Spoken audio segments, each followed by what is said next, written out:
কোটা বিরোধী আন্দোলনে উত্তপ্ত বাংলাদেশ, আর তার জেরে 3 দিন ধরে বন্ধ রয়েছে পেট্রাপোল সীমান্ত। আজও দাঁড়িয়ে 812টি পণ্যবাহী ট্রাক, যার জেরে মার খাচ্ছে দু দেশের বাণিজ্য। আর এই পরিস্থিতিতেই আমদানি রপ্তানি চালু করতে ডাকা হয়েছিল বৈঠক, কিন্তু তাতে বাংলাদেশের ট্রেড ইউনিয়নের আধিকারিকরা এলেও আসেনি বন্দর কর্তৃপক্ষ, আর তার ফলে কার্যত নিষ্ফলা হলো বৈঠক।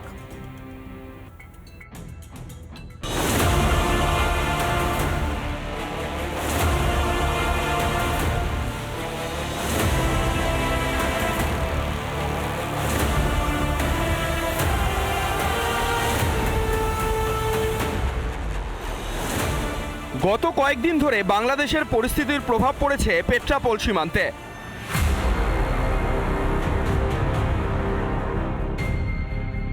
বন্ধ বাণিজ্য, পেট্রাপোল বন্দরে দাঁড়িয়ে সারি সারি পণ্যবাহী ট্রাক। দুদেশের মধ্যে আমদানি রপ্তানি চালু করতে সোমবার পেট্রাপোল 0 পয়েন্টে ভারত বাংলাদেশের মধ্যে বৈঠকের ডাক দেওয়া হয়। এশিয়ার বৃহত্তম স্থলবন্দর পেট্রাপোল সীমান্তে 3 দিন ধরে আমদানি রপ্তানি পরিষেবা বন্ধ। আজ বৈঠক হওয়ার কথা ছিল 0 পয়েন্টে, অর্থাৎ পেট্রাপোল সীমান্তে। ভারত এবং বাংলাদেশের যারা আধিকারিক রয়েছেন আমদানি রপ্তানি, তাদের প্রত্যেকেরই, কিন্তু সেখানে দাঁড়িয়ে দেখা গেল ভারতীয় আধিকারিকরা উপস্থিত থাকলেও সেই বৈঠকে উপস্থিত ছিলেন না বাংলাদেশি আধিকারিকরা। কার্যত বৈঠক ব্যর্থ হয়। বৈঠকে ভারতীয় ট্রেড ইউনিয়ন এবং বন্দরের আধিকারিকরা উপস্থিত থাকলেও বাংলাদেশের তরফে বন্দর আধিকারিকরা আসেননি। বাংলাদেশের ওদের লাইন খারাপ, যোগাযোগ ব্যবস্থা খারাপ, ইন্টারনেট খারাপ। তো আমরা ফোন করেছিলাম ওদেরকে, একজনকে কোনো একটা লাইন ধরে। তো ওদের একজন সংগঠনের দায়িত্বে নিয়ে তারা বললো আমরা কাস্টম মেমো পোর্টকে নিয়ে আমরা আসছি।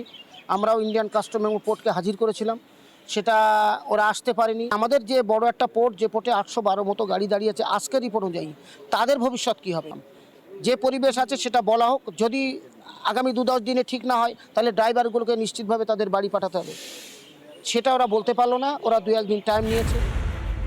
শুধু এপারেই ট্রাক আটকে এমনটা নয়, ওপারে বাংলাদেশেও আটকে বহু ভারতীয় চালক যারা পণ্য নিয়ে গিয়েছিলেন, ফলে তাদের নিয়েও বাড়ছে উদ্বেগ। আমাদের দাবি ছিল বাংলাদেশের যে গাড়িগুলো ড্রাইভার দাঁড়িয়ে আছে লোড করা অবস্থায়, তাদের খালি করে তাড়াতাড়ি ফেরত পাঠানো। ট্রেড বন্ধ হলে বা ট্রেড স্লো হয়ে গেলে বা যাত্রী আসা যাওয়া বন্ধ হয়ে গেলে, প্যাসেঞ্জার যাতায়াত বন্ধ হয়ে গেলে, এর সঙ্গে যুক্ত প্রত্যক্ষ পরোক্ষভাবে ব্যবসা তো বন্ধ থাকবেই। তারা তো অবশ্যই অসহায় আছে। পণ্য বোঝাই যে গাড়িগুলো রয়েছে সীমান্তে সারিবদ্ধভাবে দাঁড়িয়ে রয়েছে। কখন শুরু হবে এই আমদানি রপ্তানি পরিষেবা? কয়েক হাজার কোটি টাকা ক্ষতির আশঙ্কা দুদেশের। উত্তর 24 পরগনার পেট্রাপোল থেকে টিটপ বিশ্বাস, রিপাবলিক বাংলা।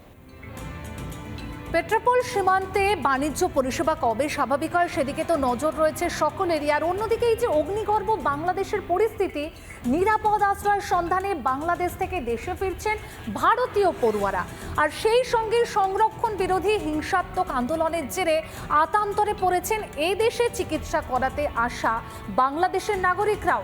সেই ছবি ধরা পড়ল নদিয়ার গেদে সীমান্তে। দেখুন।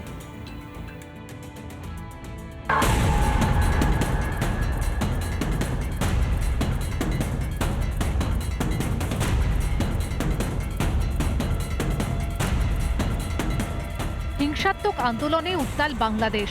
সুপ্রিম কোর্টের রায়ের পরও আন্দোলন থামছে না পদ্মাপাড়ের দেশে। এই অবস্থায় নিরাপদ আশ্রয়ের খোঁজে দেশে ফিরতে শুরু করেছেন ওদেশে পড়তে যাওয়া ভারতীয় পড়ুয়ারা। শুধু পড়ুয়ারা নন, ভারতে চিকিৎসা করাতে কিংবা ব্যবসার কাজে আসা বাংলাদেশিদের মধ্যেও পড়েছে দেশে ফেরার হিড়িক। 10 দিন। তা 2 দিন এখন চলে যাচ্ছেন কেন? এখন যাচ্ছে বাড়ি, এরকম সমস্যা, ভিসার ডেট ফুরিয়ে যাচ্ছে, সেই কারণে বাড়ি টেনশন করছে। কেন গ্যামজাম হচ্ছে এই শুনেছি, মারামারি গ্যামজাম। তো এই অবস্থায় যাচ্ছেন কেন? আর বাড়ির লোক টেনশন করছে, এই কারণে বাড়ি ফিরে গেল। রক্তক্ষয়ী আন্দোলনের জেরে বাংলাদেশে বন্ধ ইন্টারনেট পরিষেবা। পরিজনরা কেমন রয়েছেন সেই চিন্তায় চিকিৎসা ও ব্যবসার কাজ বাকি রেখেই নিজের দেশে ফিরে যাচ্ছেন বাংলাদেশিরা। চিকিৎসা করতে এখন তো বাসায় যোগাযোগ করতে পারছি না, মা বাপের কাছে ফোন দিতে পারছি না। এখন চিকিৎসা অফ রেখে বাসায় চলে যেতে হচ্ছে। আমি পেশায় একটা ড্রাইভার, আমার বাসা ঝিনাইদহ। ব্যবসার কাজও হয়েছে কিছুটা, আর সম্পূর্ণ ব্যবসার কাজ হয়নি। বাংলাদেশের অবস্থা খুব খারাপ, এই জন্য মানে বাসাতেও যেতে হবে, বাংলাদেশেও ব্যাক করতে হবে, এই জন্য আমরা চলে আসছি দ্রুত। এ বিষয়ে বাংলাদেশ সরকার যথেষ্ট সহযোগিতা করছে বলেই জানিয়েছেন গেদে সীমান্তের কাস্টমস অফিসার। 10 জন হচ্ছে ভারতীয় ছাত্রছাত্রী আর হচ্ছে 35 জন নেপালি ছাত্রছাত্রী ফেরত এসেছে এই বর্ডার দিয়ে। তবে কি বাংলাদেশ গভর্নমেন্ট এক্ষেত্রে অভূতপূর্ব সহযোগিতা করেছে। কবে স্বাভাবিক হবে বাংলাদেশের পরিস্থিতি, কবে ফিরবে শান্তি, সেদিকে তাকিয়ে দুই দেশের ব্যবসায়ী সহ পড়ুয়ারা। নদিয়া থেকে পলাশকান্তি মণ্ডলের রিপোর্ট, রিপাবলিক বাংলা।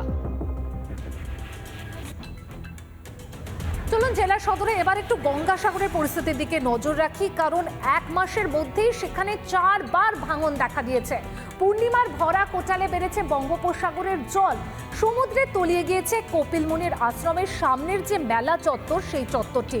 আর এভাবে যদি বারবার ভাঙন হতে থাকে তবে কপিল মুনির মন্দির সহ মেলা চত্বর নদী গর্ভে তলিয়ে যেতে পারে, এমনটাই কিন্তু আশঙ্কা করছেন সাগরবাসী। গত রাত থেকে ঝিরঝিরিয়ে বৃষ্টি শুরু হয়েছে দক্ষিণ 24 পরগনার সর্বত্র। ইতিমধ্যে গঙ্গাসাগরের নদীবক্ষে ভাঙন দেখা দিয়েছে। কপিলমুনি মন্দিরের সামনে যে মেলা চত্বরের বিভিন্ন প্রান্তে 1 থেকে 6 নম্বর যাওয়ার রাস্তা ভেঙে পড়েছে নদীগর্ভে।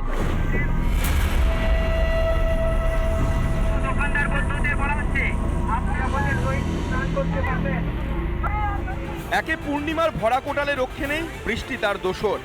দুর্যোগ যেন কাটতেই চাইছে না। বঙ্গোপসাগরের ঢেউয়ে ভেঙেছে পার, তলিয়ে গিয়েছে মেলা চত্বরের একাংশ, সমুদ্রের গ্রাসে একাধিক দোকান ঘরও। দেশের মানুষ কি করে খাবে, কোথায় যাবে, অসহায় তো সব। বাবুরা তো বাবুদের মতন বসে আছে, এবার কে দেখবে বলো, আমাদেরকে কে দেখবে? প্রতি বছর প্রতি বছর যে এরকম ভাবে ভাঙছে, তার পরিকল্পনা কি হবে?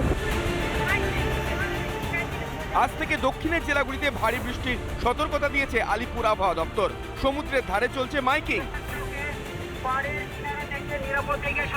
যে দোকানগুলো যে ছিল ওদের সরিয়ে নিতে বলছি, একটু দূরের দিকে গিয়ে বসতে বলছি যাতে নদীর ধারে ওরা না থাকে, এবং তীর্থযাত্রীদেরও বলছি এখন আমাদের 6 নম্বর স্নানের ঘাটটা খোলা আছে, ওই দিকে গিয়ে নিরাপদে স্নান করার জন্য 1 থেকে 5 বন্ধ আছে।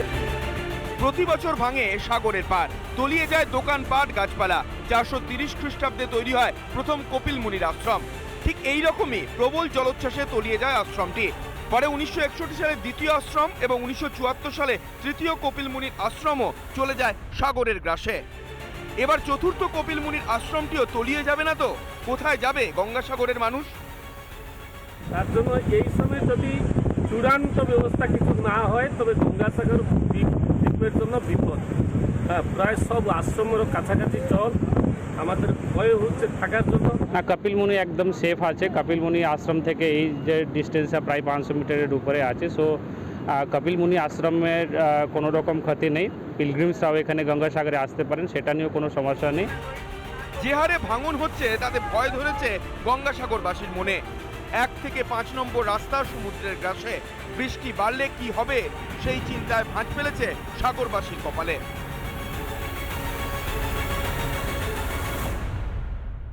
অবিলম্বে যদি সংস্কার না হয় তাহলে আর বেশ কিছুদিনের মধ্যে হয়তো মেলা চত্বর ও কপিলমুনির মন্দির তলিয়ে যাবে এই নদীগর্ভে। রিপাবলিক বাংলার জন্য বরুণ হালদারের রিপোর্ট, দক্ষিণ 24 পরগনা।